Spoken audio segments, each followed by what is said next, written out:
આવી ગયો છે સરસ મજાનો, ઉભરાઈ ગયો તો એટલે રિયા લુએ છે. ઉભરાઈ ગયો એવો બોલવા ગયો. 11:15 વાગ્યા.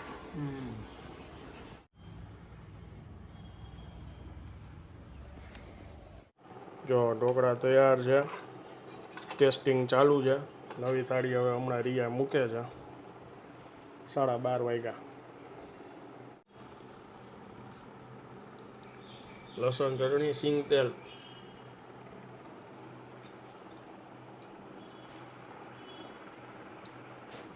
કેવા લાગ્યા? પરફેક્ટ, એકદમ ખાટા. ચણાની દાળે મોઢામાં આવે. મસ્ત યાર.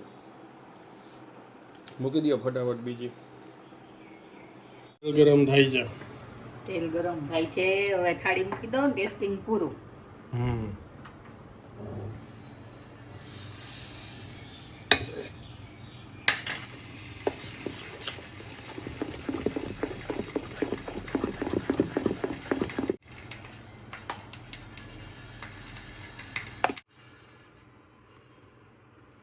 Hello, good afternoon. કેમ છો આપ સૌ? આઈ હોપ કે તમે બધા મજામાં હશો. વાગ્યા બપોરનો 1:15 વાગ્યો. Happy independence day. ભારતની આઝાદી આવીને આવી સારી રહે અને ખૂબ આગળ વધે, ભારત પ્રગતિ કરે એ શુભેચ્છા. તમને સાથે સાથે આજનો દિવસ આઝાદી મળી ને? હા, મને આઝાદી મળી ગઈ છે કાલનો દી. એના માટે શું કહેવા માંગશો? બસ એ રોજ આવી આઝાદી મને મળતી રહે. ચાલો, ધુમાડા નીકળે છે, ગરમા ગરમ ઉતરી ગઈ છે.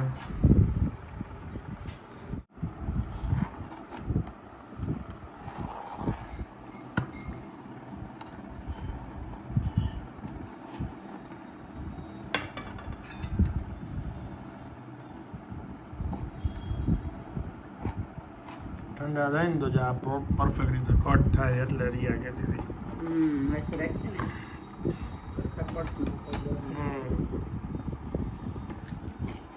એ હમણાં ઠંડા થઈ જશે એટલે થઈ જાય પ્રોપર. બસ એટલે ખાતો તો જાવ, મારે થાય મોડું એટલે બસ.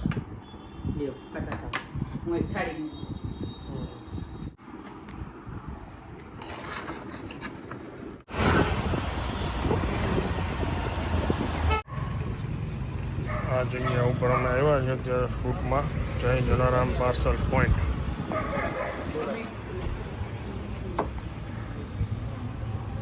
ખાદિમ પાર્ક છે, પછી આ બધી ફરાળી આઈટમ છે.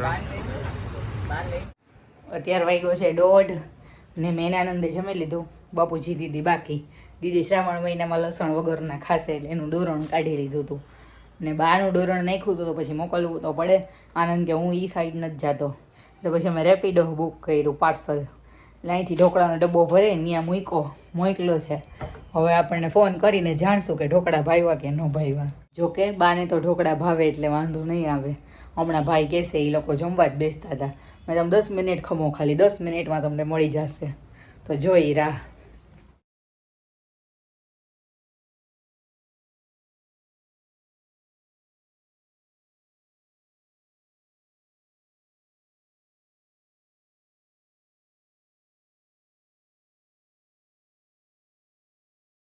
આજે જે તમે આ બ્લોગ જોવો છો ને, એ એડિટ કરવામાં લેટ થઈ ગયું છે મારે. અત્યારે છે ને 3:21 તો અહીંયા થઈ ગયું.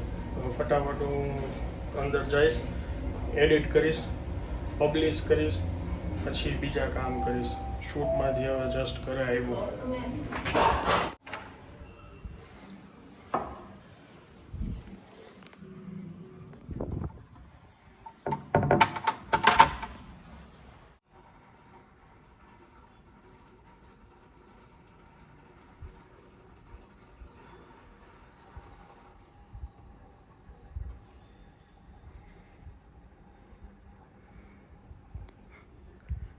હવે એ દોરી તોડશો.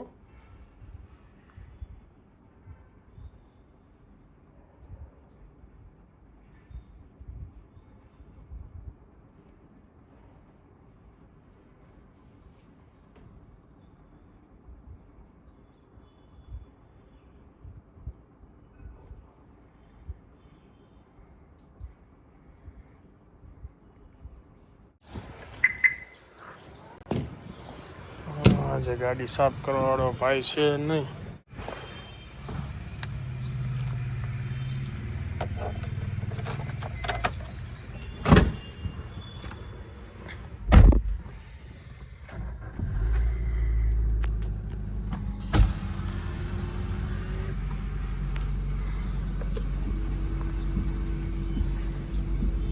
સીએનું કામ હતું. ઓલરેડી મેં ગઈકાલનો ટાઈમ લઈને રાખ્યો હતો, પણ ગઈકાલે મને મહીસાગરથી છે ને એક બેનનો ફોન આવ્યો હતો સાંજે, એક માજીની મદદ માટે. સવારે આજે ફોન આવ્યો હતો રાજકોટથી. થોડું કોમ્પ્લિકેટેડ છે, પણ હવે માજીની ઉંમર થઈ ગઈ છે એટલે એક ડૉક્ટર પાસે હું જાઉં છું. જે મારાથી થાય મદદ કરવાની ટ્રાય કરીએ આપણે. એટલે સીએને ફોનમાં વાત કરીને મેં કીધું કે અત્યારે હું આવી નહીં શકું, થોડું ઘણું અમે ફોન ઉપર ડિસ્કશન કરી લીધું. પહેલાં અત્યારે જાઉં છું એક ડૉક્ટર પાસે.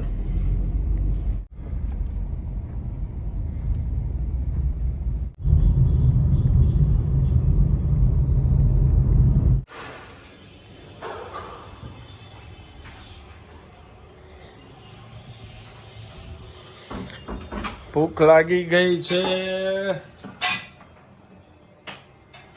આમ જોવો તમે, આમ જોવો નજારો જોવો, ગરમા ગરમ. ઓ ભાઈ, આ આખો દી તમારે ઢોકળા જ ચાલ્યા.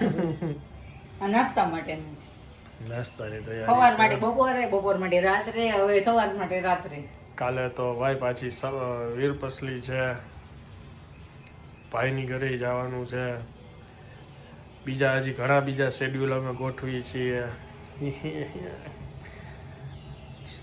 ભાખરીનો લોટ બંધાઈ ગયો. હા, ઉતારું જ છું ભાખરી. ઓકે. જે જગ્યાએ જવાનું હતું ડૉક્ટર પાસે જઈ આવ્યો, એમની સલાહ લઈ આવ્યો. એમને કહી દીધું કે આમાં કાંઈ બીજું થાય એમ નથી, 35% જ હાર્ટ ચાલે છે એક માજીનું, એટલે એમાં બીજું કંઈ કરવાનું છે નહીં. અને જેની જોડે એ બધી વાતચીત કરવાની હતી કરી લીધી. ઇન ફ્યુચર કંઈક મેં કીધું જરૂર પડે અને એવું કાંઈ હશે તો જોશું.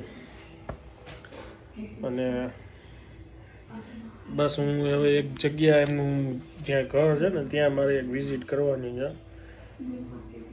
જો શક્ય હોય તો એમનું એક ટિફિનનું જોવાનું છે, પણ એકવાર હું રૂબરૂ જઈને કન્ડિશન જોવા જવાનો છું.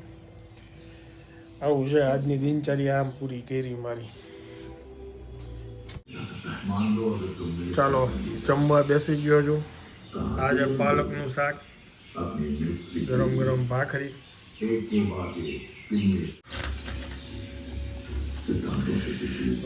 ઓહો, દાજી જવાય એવું છે.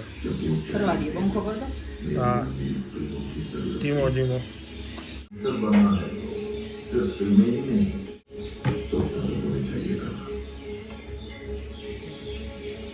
લખન ઘરનું જરાક જો.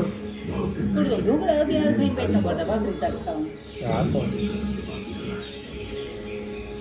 मुझे तो सिर्फ सच बोलना आता है. लोगों की मदद करने का एक ही रास्ता है. मैं अपनी राह खुद बनाऊंगा. આ મારું શાક ને ભાખરી હું ખાઈ લઈશ હો. શાકભાજી લેવાનું. થોડાક તેલ આપી દે. ચાલો હવે આ બ્લોગને હું અહીંયા વિરામ આપું છું. વિડીયો જો પસંદ આવ્યો તો વિડીયોને એક લાઈક આપી દેજો. મળીએ આવતીકાલે નવા બ્લોગમાં. ત્યાં સુધી જય હિન્દ, જય ભારત.